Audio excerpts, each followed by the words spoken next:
Hebrews 4. Therefore, since the promise of entering his rest still stands, let us be careful that none of you be found to have fallen short of it. For we also have had the good news proclaimed to us just as they did.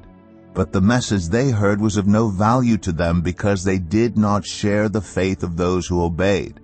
Now we who have believed enter that rest, just as God has said, "So I declared on oath in my anger, they shall never enter my rest." And yet his works have been finished since the creation of the world. For somewhere he has spoken about the seventh day in these words, "On the seventh day God rested from all his works." And again in the passage above he says, "They shall never enter my rest." Therefore, since it still remains for some to enter that rest, and since those who formerly had the good news proclaimed to them did not go in because of their disobedience, God again set a certain day, calling it today.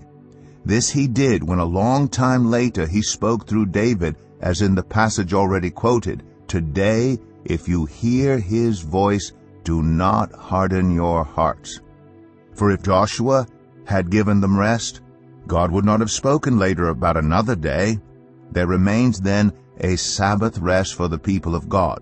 For anyone who enters God's rest also rests from their works, just as God did from his. Let us therefore make every effort to enter that rest, so that no one will perish by following their example of disobedience. For the word of God is alive and active, sharper than any double-edged sword. It penetrates even to dividing soul and spirit, joints and marrow. It judges the thoughts and attitudes of the heart.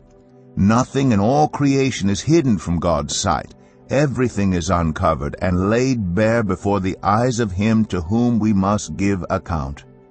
Therefore, since we have a great high priest who has ascended into heaven, Jesus, the Son of God, let us hold firmly to the faith we profess.